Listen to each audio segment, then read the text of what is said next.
All right, welcome into another edition of the CanesInSight podcast here at the FRM Studios. I'm your host, Peter Ariz, alongside D Money. Canes are 1-0 now, D, in the Mario Cristobal era. Good win last weekend over Bethune Cookman. Southern Miss this next week. So what are your thoughts from last weekend? Bethune Cookman, so there's only so much you can read into it. The big takeaway, no one got hurt.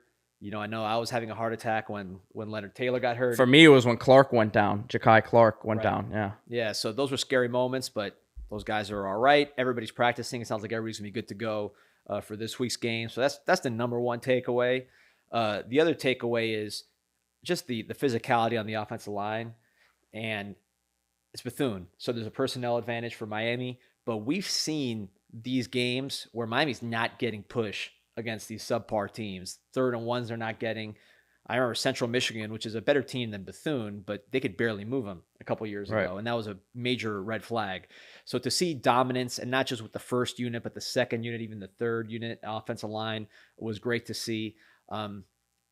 We knew, having watched practice and having seen the spring and having seen Oregon, we knew the offensive line was going to look different schematically, but now actually seeing just how those guys get vertical, the pulling, the knocking guys out of gaps as opposed to just inside zone that we saw under Lashley. We knew it was coming, but to see it was pretty interesting because it was such a striking change. So those are my two main takeaways just right off the top. Again, Bethune, but those two things stood out to me. I don't know what stood out to you. Well, no, I was going to ask you on the other side of the ball, game one, but the Twitter was a little, upset at the defense at times. They were moving the chains. Is that any cause for concern there in your opinion? Kevin Steele's a vet, Right. so you trust him. He's not learning on the job. This guy's been around, so I don't think he's going to freak out or do anything too different. He'll adjust. So no major red flags there. People were expecting maybe more sacks, but some of that was schematic with Bethune. They didn't just drop back and throw it. They're moving around. They knew they were going to have a tough time blocking, so you didn't see as many sacks. If any position concerned me a little bit, it was defensive back. They were so good in camp. They were rough last year. Didn't exactly play like they practiced, whether it was DJ Ivey getting beat on slants and then missed tackle, Tyreek getting beat deep, some missed tackles from Avante, James Williams kind of having a slow start. I didn't love what I saw from that group, but again, it's early and we'll know more with the test they get this week. Couple things that stood out to me. Keyshawn Smith looked really good in the return game. Had some juice for sure. I mean, we've talked about the receiver group. Obviously, what he showed was in the return game. But he was a guy who was pretty consistent last year. You're looking for that consistency at the position. Excited to see what he can do moving forward. Obviously, TVD had a solid day out there. I don't think they were going to show too much offensively. Restrepo did a lot of what we saw in camp from him. But Jake Garcia, I think it was good to see him get out there and just in our conversations outside of now the podcast, decisiveness was the word that you used. I like what I saw from him out there. Yeah, and if we're talking comparisons, and I'm not saying this guy's going to have the same career. Every time you make a comparison, they're like, oh, you're saying he's going to be a first-round pick and all that. I'm not saying all that. But in terms of who he reminds me of with his body language and the way he plays, I'd say Baker Mayfield. And I maybe didn't think that watching him in high school. But since he's gotten here, he's very quick. He's quick with his feet. He's quick with his release. He's quick with his decisions. The ball gets there quick. The offense moves quickly. It's just everything is quick, and that reminds me of Baker. The pocket movement he showed on that long pass to Skinner was unbelievable. I mean, he was about to get sacked, took a nice subtle move up in the pocket, and then delivered the ball right on time. That was very encouraging to see. And we haven't seen Jake necessarily in a tough ACC game or a real competitive environment. But if you go and look at all of his scrimmages, the spring games, the times he's gotten the game against Central Connecticut or in this game, he's completing like 75 to 80% of his passes consistently. He's a guy that connects the dots, and he's able to translate that so far. We'll see when it's a real tough opponent, but I'm very encouraged what you saw from him. TVD, same thing. I mean, there were not a lot of incomplete passes in this game. And that's something that, yes, it's the opponent, but you saw that in practice. You go to practice. Redding with a tough catch. Oh, yeah. Redding is – the thing with Redding, you see him run. He's not the most fluid mover in the world. Talent-wise, is he just like a superstar right out the gate? No, but he's someone who tested very well in high school, 4.5 electronic. I think he jumped like 40 inches. He's big. And I'm a broken record, but I'm always saying that wide receiver is a work ethic position. Right. And look who started. Restrepo, who we know how he works. Redding, who since IMG has been one of the hardest workers around. And Keyshawn Smith, who's done a really good job. You see his body. He's gotten a lot bigger. So that receiver position, the workers are the ones that are on the field. Are some of the talented guys the more talented guys going to start taking the lead and working themselves to compete? And who's going to make the plays? Maybe those guys like a Redding or Restrepo have more talent than we're giving them credit for, and they're going to just emerge as those playmakers, and we won't even be talking about someone else emerging. That'll be interesting to watch. But yeah, happy to see Redding succeed because he's somebody that really works hard. And then one more guy I think deserves a shout out is Thad Franklin. Obviously with the situation at running back, he looks like he's going to have to take a much bigger role than maybe was anticipated before camp started. Parrish, I think there's been an understanding that they'd rely on him, whether, there was the situation with Citizen going down and Cheney, and now, Knighton missed last week, but I think he'll be good moving forward. How about his performance the other day? I've always loved Thad Franklin, his ability, his talent. The numbers he put up in high school were astronomical. I mean, against tough competition, breaking records, tons of carries, no problem. He's very, very talented. He's a basketball player, so he's coordinated. He's big. He's a natural runner. He reminds me of Frank Gore when he turned, 34, 35. Because Frank Gore, when he lost some of his explosiveness, he still was very valuable because he never lost yardage, ever. He would never lose yardage because he was so slippery. He didn't really take those clean hits. He just always find a way to get at least two and set you up in favorable down and distance. He'd get three, 4, 5 more consistently. So that reminds me that he's a little bigger than Frank Gore at that stage. Obviously, he's not Frank Gore as a pure talent, but he does have talent, and he's someone that can really run. And if you look at him, again, he's kind of like Jake.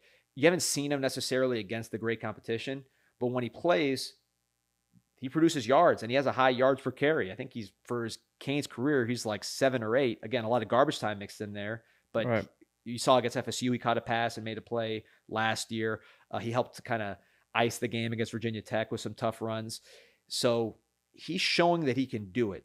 I wish he was 230 pounds, 235 pounds instead of 243 pounds, but that hopefully that weight helps him. He was dragging people on Saturday, so it'll be interesting to watch. So it was a win, pretty much what you'd expect. Before we move on to next week, I think the only other thing to really highlight from the game would be Mario after the Cam Kitchens interception, lacing into the guys on the sideline. I mean, it was pretty nice to see that, right?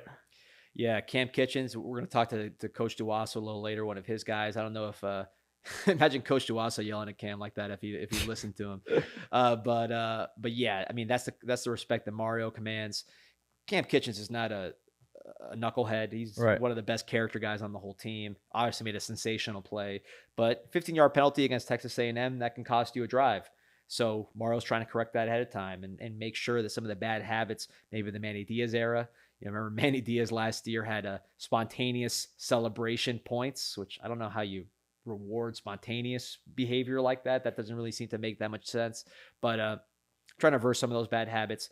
Not because Mario doesn't like the dancing. He played on the teams that kind of invented that style, but he doesn't want a 15-yard penalty against Texas A&M on the road. So it's important to knock it out now. That's what these couple games are for. So looking ahead to this week, Southern Miss comes into town. Obviously a little bit of a tougher test than Bethune Cookman. They're coming off a tough loss, 4 overtime loss, I believe, against Liberty.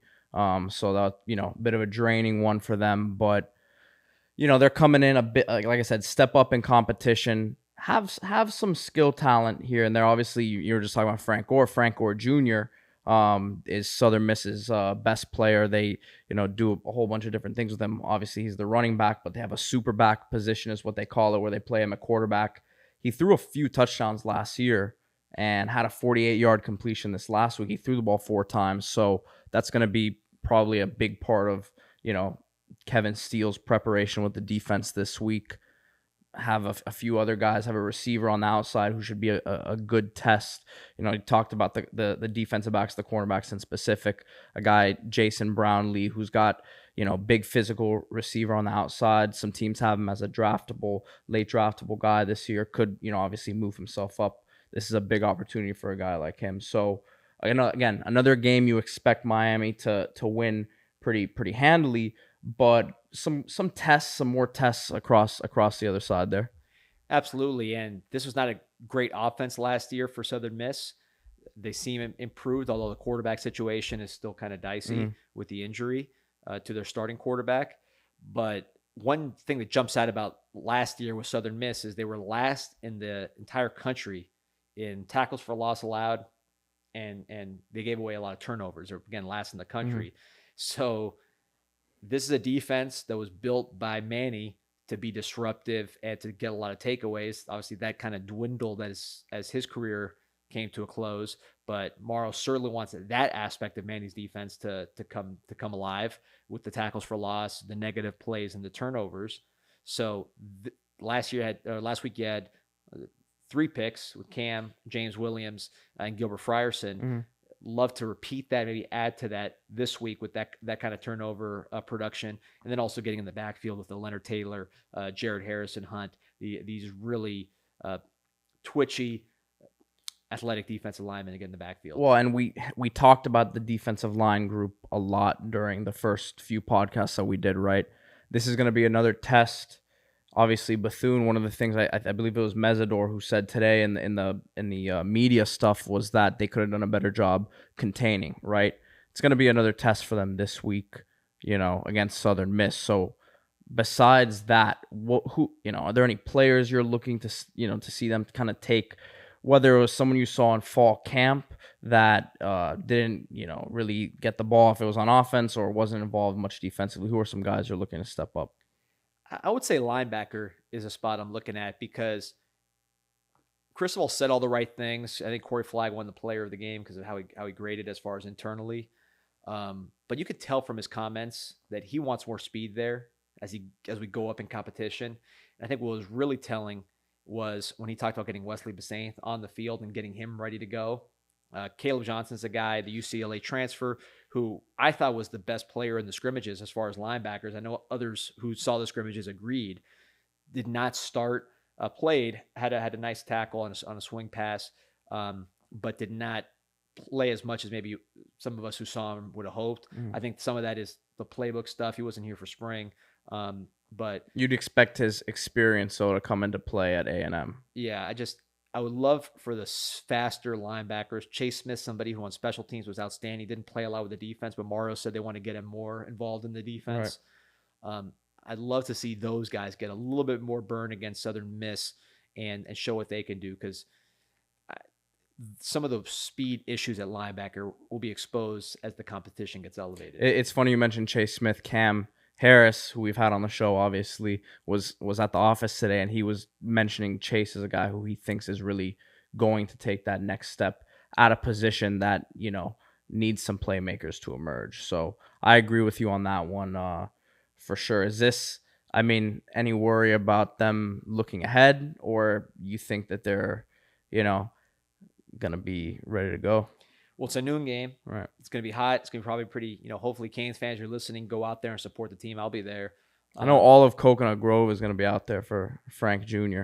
and Gilbert playing on the field together. So yeah, 2 FRM guys. It'll be a fun game to watch, certainly. I can't wait to watch it, but just the noon kickoff, it's not going to be the same atmosphere there was even last week. Good crowd last week. I wasn't there, but it looked like it. Yeah, and it was pretty loud too. Yeah. I had the student section in front of me. They were loud. They're singing a little too hard for Miley Cyrus and things like that. Their taste in music is bizarre. But it was a loud crowd, and we'll see if at least the energy can be there for Southern Miss, because there'll be some hardcore fans in the crowd. But I don't think it's going to be an atmosphere that's going to energize the players. They need to be self-motivated, so to avoid the letdown and look ahead, which you're talking about. Should we get into some questions here? Let's do the it. end of the podcast, as we've been doing. All right, so let me grab the first one here from Turnover Kane. Ja'Cory Brown looked like he was coming in during non-garbage time for some kind of gadget play, but was sent back because of a penalty. Do you see us using Ja'Cory for special packages, and what do you think it would consist of? Yeah, that did happen. He came in with the starters. This was, I want to say it was in the third quarter, and there was like a procedure penalty, and they nixed the play. But he was ready to play again with the starters. TVD came out and he came in. So that was not an accident. I'm a huge fan when you have the right personnel of having a wildcat running quarterback, whatever you want to say, come on the field in short yardage. I know some people don't like it. I think if you have a good quarterback, he's going to be mature enough to not need the rhythm. Drew Brees would leave the field for Taysom Hill, come back and beat Drew Brees when he came back. Right. Didn't really matter. Van Dyke, I don't think you need to worry about his ego or anything like that. But what I like about it is if you have a big, physical, athletic guy quarterback, physical, he's got to be able to take the pounding. You now have an extra man, because if let's say short yardage and your quarterback just hands it off to a running back, no one has to worry about the quarterback. If it's like let's say a Tom Brady or whatever, he's not going to run it in that scenario. Right. So that's one. You really only you have your 5 linemen and your skill guys, and the quarterback's kind of a non-factor in that play. When you have a running quarterback who is a threat to get that short yardage gain, now you have an extra player to account for, and an extra blocker to block for that player, or an extra skill guy to occupy a defender. So that's what I like about that's why the Wildcat was so successful. But it was very much dictated by personnel. If you have a Taysom Hill, you can do it. If you have a Ronnie Brown who could throw a little bit, you can do it. You have to have the right players to do it. You can't just do it with a Tate Martell like Ohio State tried to do when they had Dwayne Haskins. Right. Ja'Cory Brown is huge. I mean, physically big and physically mature. He's going to get bigger, but he's already pretty big. I'm not worried about the contact with him. Extremely athletic, and has a maturity about him emotionally and mentally. You want him to play. He's not someone that you're nervous about necessarily. Right. And from those formations, not only do you have the numbers game to get that short yardage gain, but you also have the ability to hit explosive plays, which we need more explosive plays. So if they overcommit to the run, Ja'Cory throws it well enough and certainly has enough arm strength that he can make plays down the field if the matchup presents itself. You saw Tim Tebow do that all the time at Florida. Yeah, with Chris Leak. Yeah. Right. So I would love to see that package. I think you will see that package. It's going to be Texas A&M. Maybe it'll be more of a home game than a road game, just to kind of get him going. But yes, as long as he's healthy, and as long as he keeps doing the right things, I think you'll see him help us this year. Next one here from Canes fan 93. And then the next question I ask will I think they kind of go hand in hand. But this one is, what's up with Avonte getting so few snaps? So I don't have any information on this. I really don't. He did not play the first quarter and was right there to start the second quarter. Typically, that's a discipline-related situation. Nothing major, but usually when you sit out a quarter, it's for something like that. But I think what happened was, so he had this designated quarter to miss. And again, no information. This is just kind of an educated guess, because I was watching him very closely, because he was a starter or co-starter all of camp. It's not like the rotations that you saw in Bethune reflected how he was rotating in camp. So something happened. But when he came in, he missed a couple tackles, just being reckless, going for the big hit, not wrapping, being a little just reckless. And I think that caused him to hit the bench and watch from the sidelines. So hopefully a learning experience for Avonte. We know the coaches love Avonte. Everybody around the program that I've talked to, even from the last regime, loves Avonte as a person and a player. So I think just a little tough love, because they know they're going to need him. He's a very, very talented player. I wouldn't read, too much into it, other than they're going to push him to be what he can be, which is an impact player for this team. Next one here from Seaway 313. Should James Williams play linebacker? There's always a hot topic, and I want James Williams to be James Williams. So just against Bethune, which you're not showing all the stuff you're going to necessarily show. If you look on third down, he is basically playing linebacker. That's why I don't get caught up in, what position is he really playing. They're going to put the best 11 on the field, and he's going to be one of them. Yeah, and he'll have two safeties behind him. He'll be lined up next to, whoever the other linebacker is. Let's say Corey Flagg or Caleb. One linebacker that's a true linebacker, and then him right next to him. So he's basically a linebacker on third down. You saw him bring multiple pressures, which hopefully will lead to a big play because of his length and ability to not just make the tackle but jar the ball loose. Then he had an interception as well. I believe that was when he was playing safety, although I'm not sure. So he's going to do a lot of different stuff.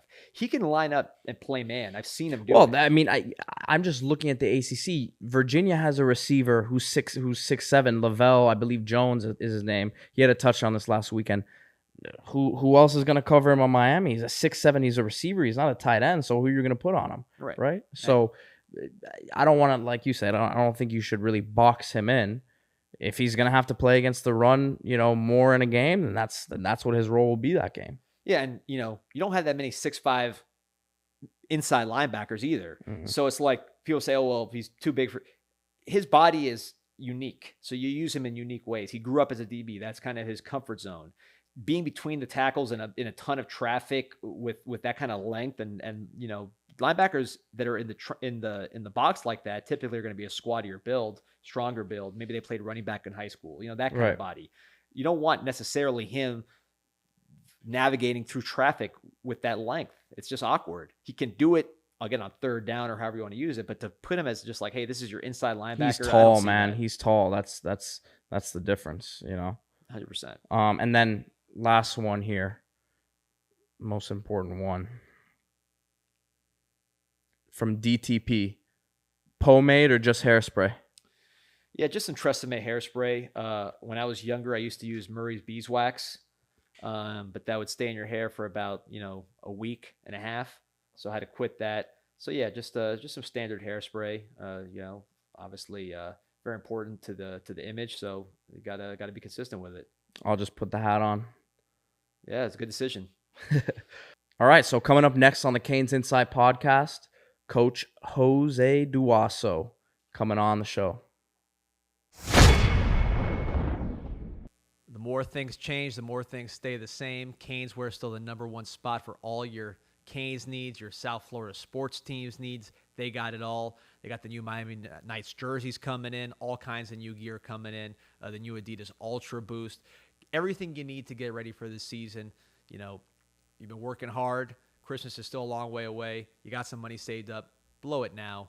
Buy some stuff. Get ready for the season. Look right. Everybody else is investing. Invest in yourself. Invest in your wardrobe. Look, no more of these old, ugly shirts from the 2014, 2016 when we lost a lot. New era, new gear, same old Caneswear, the best in the business for South Florida sports. Welcome back to the CanesInSight podcast, joined now by our guest, Jose Duasso, a guy who's been on the podcast plenty of times before. Again, this is the remastered version of it, so to speak. So you guys now see him. You've seen him before. We've seen edits of him. We've seen some decommitment notes recently. But yeah, this is a guy who has, been a 7-on-7 coach here in the South Florida community the past 5-6 years. And has worked with a handful of guys on the Miami team. Has some commits from the program for this next recruiting class. So excited to have you on, Jose. Appreciate you coming on. Thanks for having me on, Pete and D Money. It's great to be now in front of a camera with you two. We've been doing these for years. Yeah, Pete mentioned it, the first decommitment note in the history of 7-on-7 coaching. So, I think we follow that up. I gotta let the marketing know, man, with today's social media trends. Gotta let everybody know you're starting up a new shop, and we're actually starting up a new team with my good friend Sean Casey at Raw Fit. We're gonna have Team Raw based out of the gym, provide the kids gym membership, meal plan service, tutoring, just kind of take it to a whole nother level, kind of mimic like baseball. Some of these elite baseball schools like Elite Squad and some of these teams like that have turned it into kind of academies, is kind of make it a one-stop shop for these kids to get prepared for the next level. Now, obviously, Canes fans, they love you now because a lot of your kids are starting to go to Miami. You're not forcing them anywhere, but, since the Josh Jobe debacle, you've redeemed yourself with a lot of fans. So people are interested to hear who you got on this next team, some top 24 guys. What are we looking at on Team Raw? Right now, I got a nice little core out of IMG with Des Ricks, Brandon Witten, and now Jaden Hardy, who just went back to Texas. Obviously, I have Anquan Fegans, who's Traquan Fegans' little brother.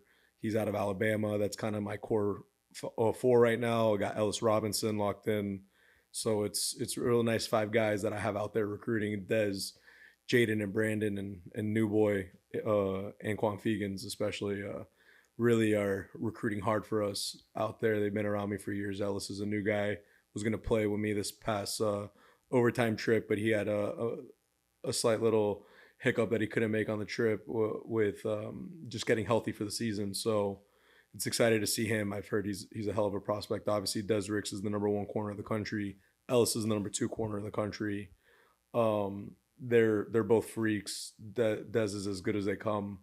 Des could reclass tomorrow and probably play right away at some colleges. So Brandon Witten's is a basketball kid, converted to football, had a Division I offer actually. I want to say it was West Virginia or South Carolina, one of those programs for basketball as a freshman. Decided to become a receiver, and I think he's going to blow up this next offseason as a prospect. And Jaden Hardy is the money badger. Is it money badger? Yeah. Baby. There's all sorts of badgers. Yeah, there's all sorts of badgers. Muddy badger, money badger, honey badger. There's a bunch of guys. So I call Jaden the money badger because he's good at social media, and with today's NIL generation, he could make a killing with his TikTok following. So he's the money badger. So he's really helping us out in recruiting in the state of Texas now. So we'll have it. Obviously, South Florida ties with some national flair to it. 7-on-7's turned into an AAU format of football. It's a lot of fun. You have idiots like Jay Wimbrow in the space but it's all love in games. It's a lot of shit talking. They're good people over there, but it's having nice to have the Canes fans behind me. So yeah, and Canes fans will be familiar at least with some of the players that you coach. This last class, we're talking about Jaden Rashada, Robbie Washington, Bobby Washington, multiple guys on the current team. So, let's start with just a couple guys that you were around this year. I want to talk to you about who really have been off to a hell of a start this season, and that'd be the Washington brothers.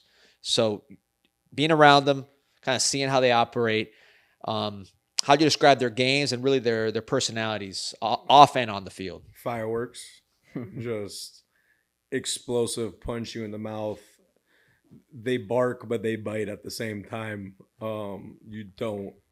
They back up what they say. As you can see, a Big Bob going viral lately. We were at that game a couple weeks ago, and you were like 10 rows behind me. And when he made that hit that went viral, what did I do? He literally stood up and turned around. And I had my jaw drop. What was that? Yeah. Like the pop you heard.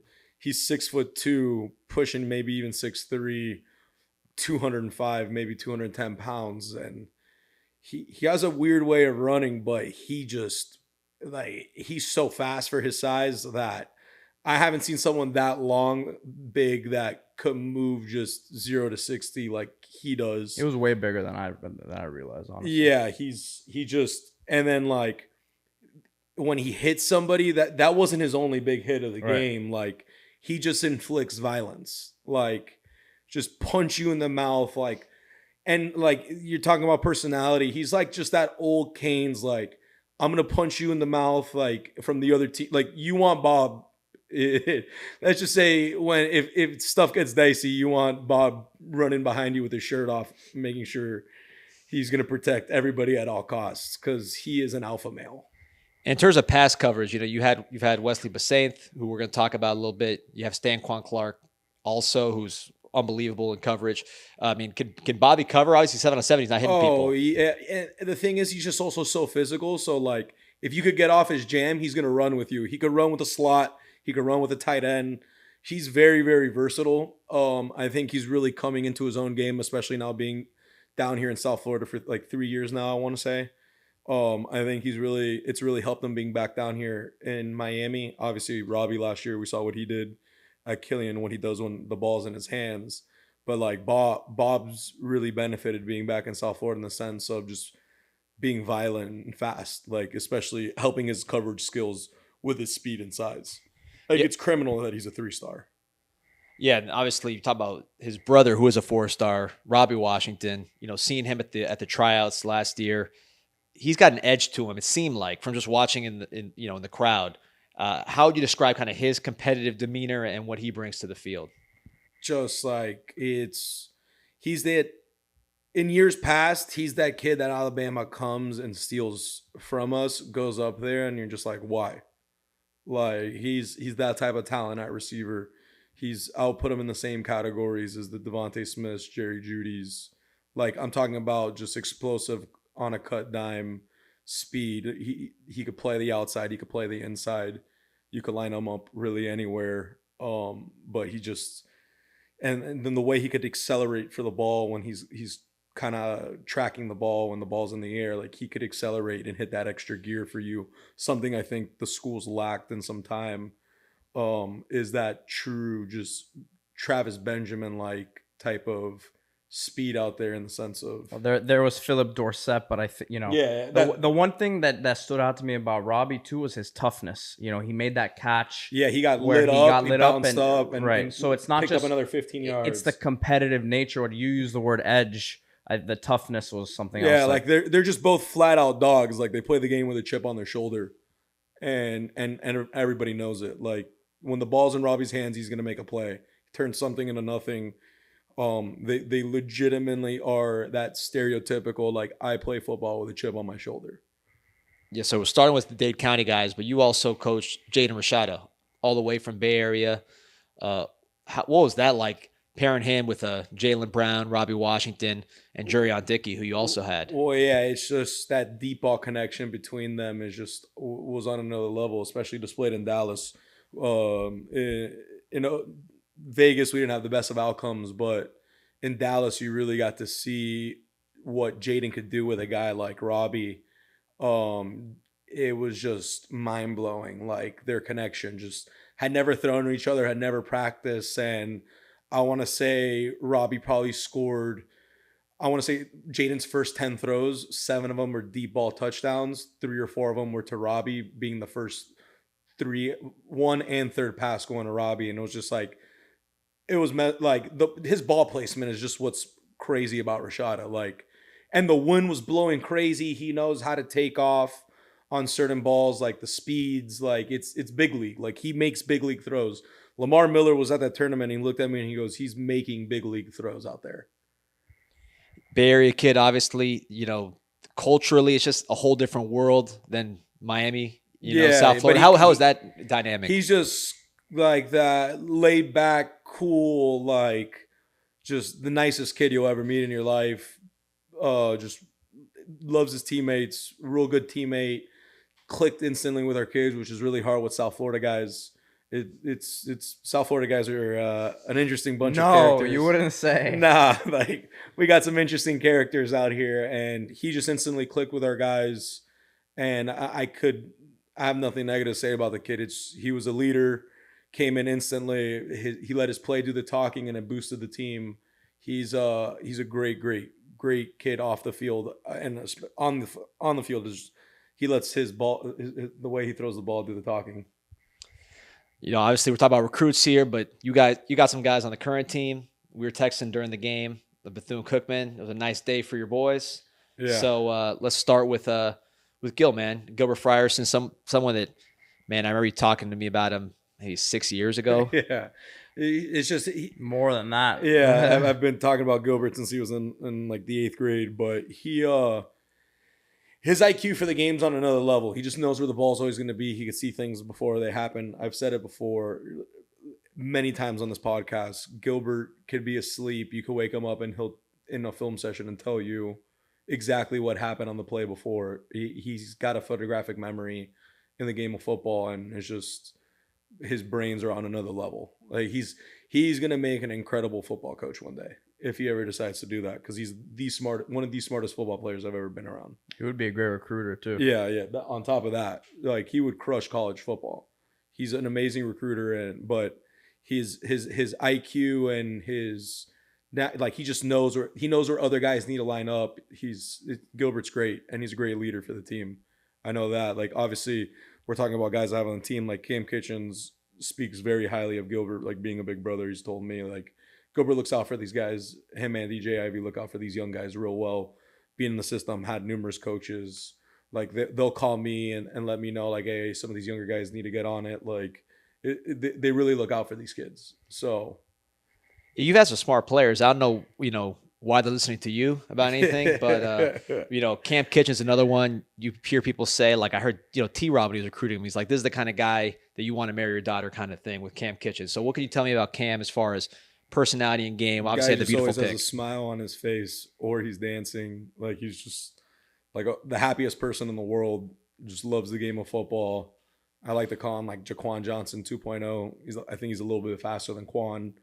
So that's a good thing, because Quan's doing his thing as a special team guy in the league and all that. I think he'll have a very, very special future in this. But yeah, it's just like he's like another Gilbert, just high IQ, seems to always be around the ball. His interception this weekend was, obviously Gilbert had the pick 6, but if you look at Cam's interception, like, he made a crazy play on that ball. He covered so much ground, and he's still not the fastest guy, but it's like he knows geometry. Like, he knows the angle that he needs to take. Like, it's crazy watching Cam play football. He's like a scientist out there. One guy I really enjoyed watching against Bethune, because I think we're going to see a little bit more of him in the weeks to come, is Wesley Basaint. So what can you tell me about him and how he fits in with all these other guys? Poppy's what you want to call your modern day linebacker. Let him fill out a little bit more in the system. Obviously, he just got there, but he could cover. Like, there's, I think, a clip I remember sending to you when I first was just like, oh, I need to grab this kid for 7-on-7. I want to say it's his sophomore year against Central, and I'll send you the clip. Maybe you could post it here, where he's covering a slot receiver who's one of these little shifty Central Florida fast. He had a bunch of group of 5 offers receivers, and he's going stride for stride with his kid on a seam. And you're just like, this is a 6'1", 185-pound linebacker, and that's a sophomore going stride for stride with a slot wide receiver. So tells you what you need to know, like, on a coverage standpoint. Like, he understands spacing, he understands his strength, but then he could also come down and protect the run game at a very high level. Like, he is a linebacker that this school hasn't seen in a long time. I would say I think they have him listed behind Gilbert and Couch in that kind of star hybrid safety linebacker role. But I think you'll see him play all over the field. I think they're gonna what this coaching staff's great about, and what I've seen, is they're not forcing a system. They're building systems around the guys they got. I think you've seen it. You've seen in the games. You saw it in the Bethune game. They have certain packages to highlight the certain strengths of certain players, which is really nice to see. We've seen you on Green Tree. They treat you like the president out there. You don't really dress up to go out there, but it's all right. Lululemon down, head to toe. It's the best, most comfortable clothing line in the game. But throwing some Chinatown Market. You've seen some things that maybe our fans haven't seen, such as, plans for facilities, just the whole presentation of this new era of Canes football. So without giving away anything that you can't give away, what have you seen from this regime, the presentation to recruits that that you could share with us that might be interesting to Canes You've fans? seen it from Golden to Rick to Diaz to now this. Yeah, Pete got me in the game. Actually, it's funny. Pete and I were at lunch one day at Barry's in the Grove. It's about like 6-7 years ago. I was at Westminster. I had Tim Irvin, Tony Gator, Tobias Moss, Jordan Cronkite at the time. Just a bunch of really good skill guys. And he's like, why don't you start a 7-on-7 team? And right around the same time, Cooney got a job with Miami. So I got to thank Jesus, because without Cooney leaving down south, I would either had to have teamed up with him or I would have been dead in the water. But Cooney leaving to Miami definitely gave me a great opportunity to start a team up at Barry's. And he gave me the idea. Yeah. It was like 7 years ago. So it's wild where we're at right now. That was around the Golden era. And you introducing me to Matt Doherty, who's a good friend of mine and yours, out at Arizona now doing some great things, was able to look out big time. Take G7 out there, who's going to be an absolute stud. But yeah, I've seen it from Al Golden to now. It's night and day. I think when Coach Rick came in, there was a commitment to the program that I was actually also sitting next to Pete when he got the phone call that Mark Rick was our head coach, and he broke the news on Twitter. And from there on, you saw a shift in a more seriousness to a program, a more SEC approach. I think, unfortunately for Manny, he took over Rick's thing, and the resources didn't expand for a new head coach, which usually is like the demand for the head coach.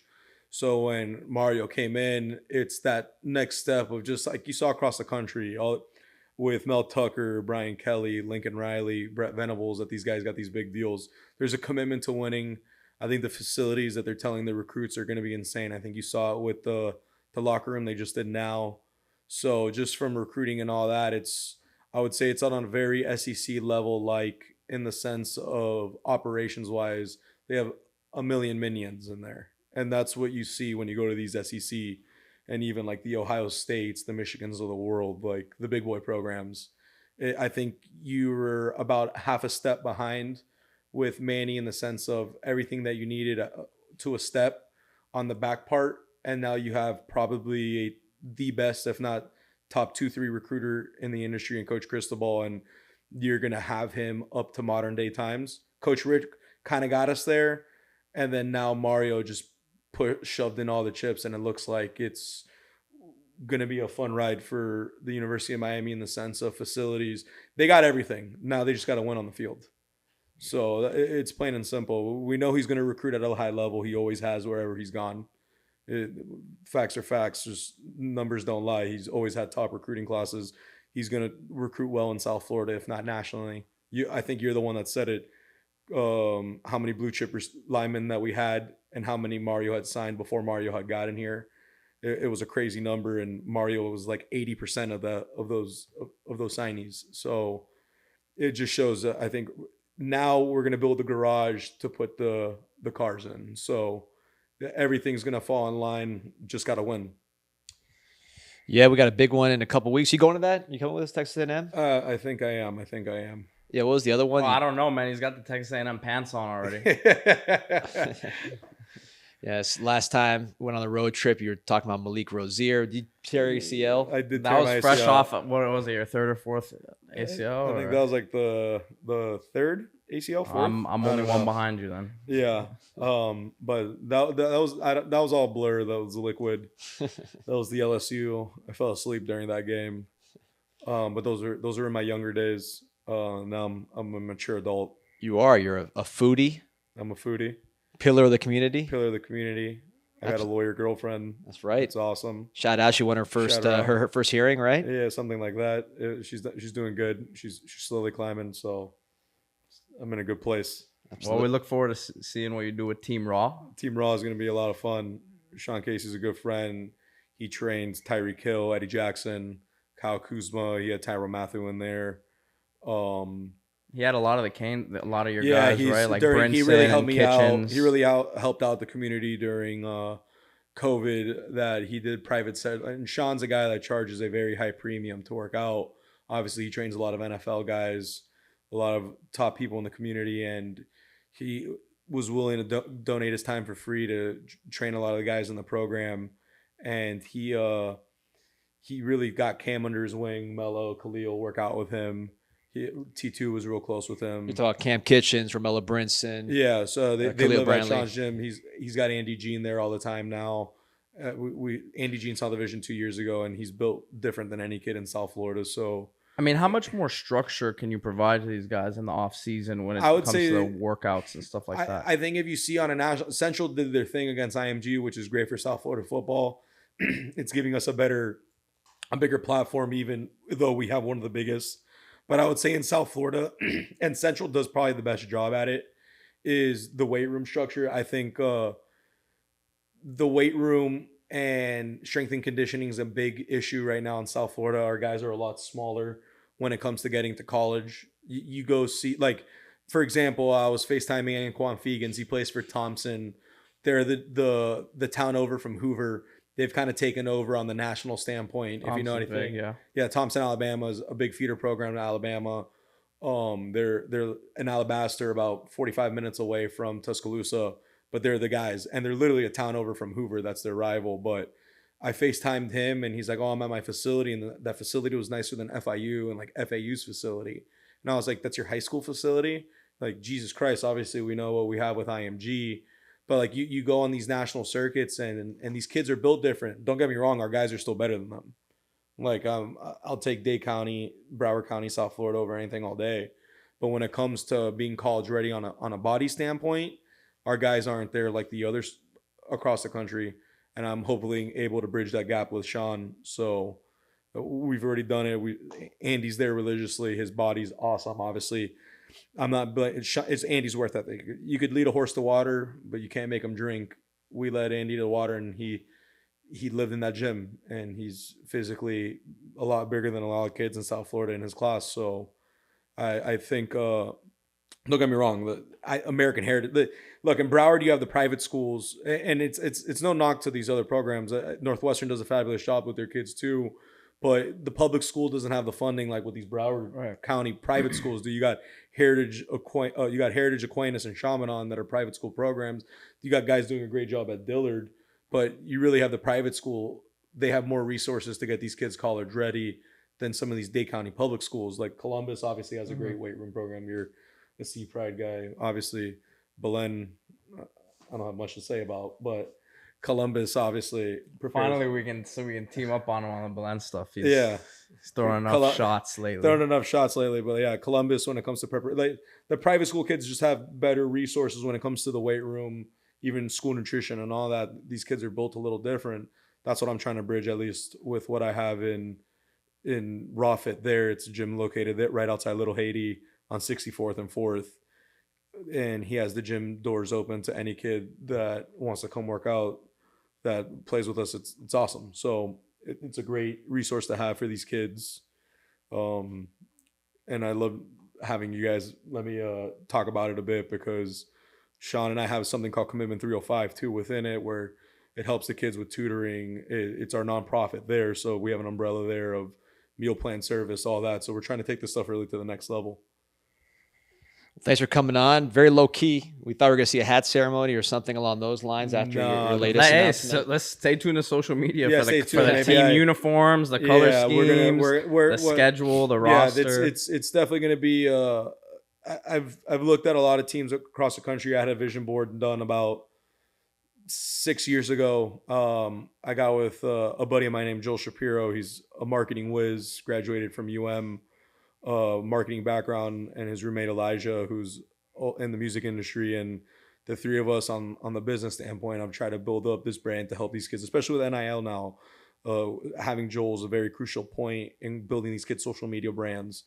Because if you could build their social media brands, that's what name, image, and likeness is. If these kids are getting viral videos, I want to say we're definitely in over 30 million views as a team, like bare minimum last year. So if we're figuring out as a team how to kind of centralize this so we could help these kids build their platforms, it's going to be something different. And I have my vision board about 85 to 90% done with it. There's about 10% that we're working on that I'll be able to do, but just looking at other even 7-on-7 teams, see what they do and add it to our organization to make it the best. Why not?